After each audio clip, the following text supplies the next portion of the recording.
ابھی ترکی کی جس مسجد کو لے کر کے پوری دنیا میں بوال ہوا، مسجد آیا صوفیہ کے متعلق، یہ پوری دنیا میں وبال مچائے ہوئے ہیں، اور کئی سیکولر کیڑے ایسے ہیں جن کو یہ بات ہضم نہیں ہو رہی کہ یہ مسجد کیسے بنا دیا، انہوں نے مسجد کیسے بنایا۔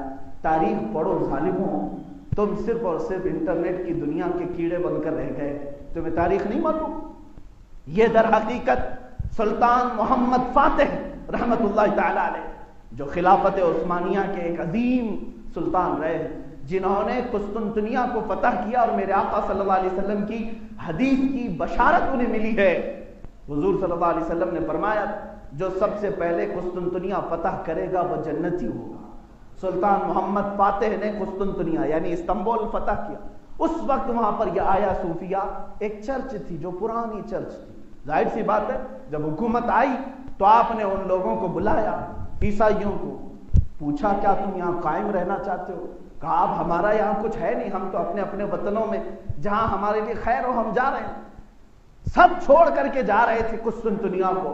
اس وقت یہ مرکزی جگہ تھی، تو انہوں نے کہا کہ ایک کام کرو، جو تمہاری چرچ تھی یہ میرے ہاتھوں بیچ دو۔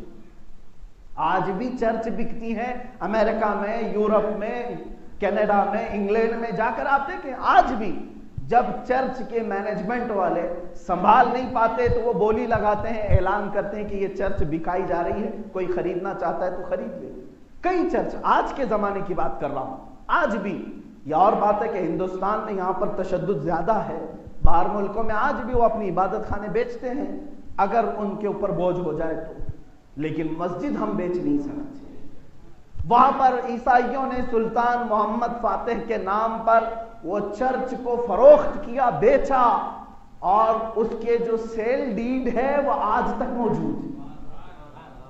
جو سلطان محمد فاتح نے خریدا وہ آج تک موجود ہے، اس کے دستاویزات ہیں ترکی کے پاس۔ یہ 15ویں صدی کی بات تھی، 15ویں صدی سے لے کر 1921 تک تقریباً یوں سمجھ لیں 500 سال کے قریب وہ مسجد تھی، اس کو تعمیر کیا، مینار بنائے، نمازیں ہوئی، قرآن پڑھا گیا، خلافت عثمانیہ کو ختم کیا گیا 1921 کے قریب میں۔ اس کے بعد ان کے در کا ایک کتا لا کر کے انہوں نے ترکی پر بٹھایا، جس کا نام مصطفیٰ کمال بادشاہ تھا۔ نام تو بڑا اچھا ہے لیکن وہ تھا منافق یہودی۔ اس کو ترکی کا بادشاہ بنا کر کے رکھا۔ 11 سال کے اندر اس نے سیکولرزم کا نام لے کر ساری مسجدوں سے اذانوں کو بند کیا، اور اس نے قرآن کی لینگویج کو تبدیل کر دیا، کہا کہ عربی میں کوئی پڑھ نہیں سکتا۔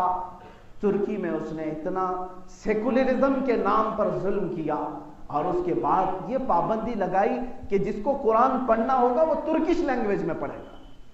حجاب کو ختم، مدارس اسلامیہ نہیں چلیں گے، کہیں پر بھی مذہب کے نام پر کوئی بھی مدرسہ نہیں چل سکتا، علماء کو بند کیا گیا، قید کیا گیا۔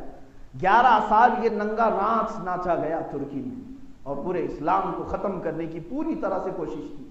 اسی زمانے میں اسی مصطفیٰ کمال بادشاہ، جس کو اتاتورک بھی کہتے ہیں، اس نے ہی یہ 500 سال سے موجود جو مسجد تھی سلطان محمد فاتح نے جس کو خرید کر کے مسجد بنایا تھا، اس ظالم نے اس کو بدل کر کے میوزیم کر دیا۔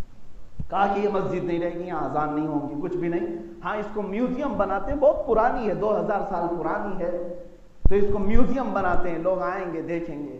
وہاں سب آتے تھے، سیاح، ہر قسم کے لوگ آتے تھے جوتے پہن کر کے۔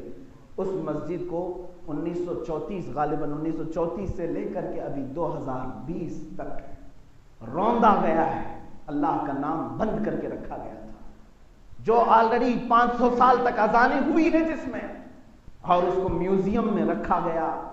آج وہاں کی بھی سپریم عدالت نے فیصلہ یہ سنایا کہ جو پرانی مسجد تھی اس کو مسجد میں کنورٹ کیا جائے، تو ترکی کے صدر نے یہ فیصلہ نافذ کیا، اور پھر سے اس میوزیم کو ختم کر کے اپنی اصلی حالت مسجد بنائی۔ اتنا کام کیا تو پوری دنیا کے سیکولر کیڑوں کو درد شروع ہو گیا۔ تاریخ اگر میں بتاؤں، اسپین میں جاؤ 500 مسجدیں یہ چرچ بنا کر کے رکھے ہوئے ہیں آج۔ اسلام کی بڑی مسجد کرتبہ آج بھی وہ میوزیم بنا کر کے رکھا گیا، چند لوگوں کو نماز پڑھنے کی اجازت، باقی کوئی نہیں پڑھ سکتا۔ ہنگاریہ، بلغاریہ، یہ وہ کنٹریز ہیں جہاں آج ایک مسجد تو ترکی کے پڑوسی ملک کے اندر ہے، ہنگاریہ میں، وہاں پر اس مسجد کے مینار بھی ہیں، گنبد بھی ہے، سب ہے، آج بھی ہے، لیکن اس کو چڑیا گھر بنایا گیا اور ہاتھی اس میں باندھے جاتے ہیں۔ یہ دنیا کو نہیں نظر آتا۔ ایک مسجد ترکی میں انہوں نے واپس اپنی اصلی حالت پر کر دی تو ڈھنڈورا پیٹنے لگ گئے کہ میوزیم سے مسجد بنا دیا، میوزیم سے مسجد بنا دیا۔ ظالموں، تم نے 1000 سے زیادہ مسجدوں کو استبل بنا کر کے رکھا ہے۔ یہ ظلم کسی کو نہیں نظر آتا، ایک مسجد کے معاملے میں سب بھونکنے لگ جاتے ہیں۔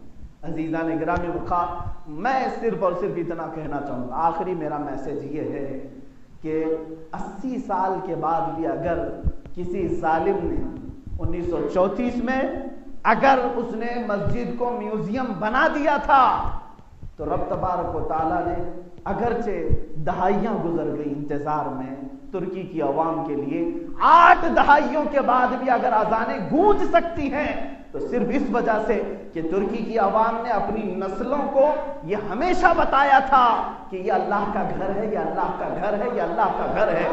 آج یہ عہد کرو اے مسلمانوں، اپنے ہر بچے کو بتا کر کے جاؤ گے، وہاں پر زمین پر جس طرح آج اعلان کر کے ظالموں نے اپنا بتکدہ بنانے کی کوشش کی ہے، اے میرے بیٹے وہ مسجد تھی، مسجد تھی اور مسجد تھی۔ انشاءاللہ العظیم کئی دہائیاں گزر جائیں گی، پھر ہماری نسلوں کو ایک دن اللہ رب العزت کی مدد ضرور آئے گی، اس لیے کہ ہم نے دیکھا ہے اگر ابرہا کعبے کو ڈھانے کے لیے آئے تو مولا ابابیل کو بھی بھیجتا ہے، فرعون ظلم کرے تو سمندر کی طغیانی اسے ختم کرتی ہے، نمرود اگر سرکش بن جائے تو مچھر اسے ہلاک کرتا ہے۔ اے ظالموں، تمہارے پاس آج نہ نمرود کی قوت ہے، نہ فرعون کی قوت ہے، نہ ابرہا کی قوت ہے، یہ تو ٹٹو کے گدھے ہیں، یہ صرف اور صرف کسی کے اشاروں پر چلنے والے ہیں۔ تمہارا انجام بہت قریب ہے، بہت قریب ہے۔ اسی لیے میں نے قرآن کی آیت پڑھی، وَمَا اللَّهُ بِغَافِلٍ عَمَّا يَعْمَلُ الظَّالِمُونَ، تم اللہ کو غافل نہ سمجھنا، جو بھی ظالم کر رہا ہے اللہ اسے خوب دیکھ رہا ہے۔ وآخر دعوانا الحمدللہ۔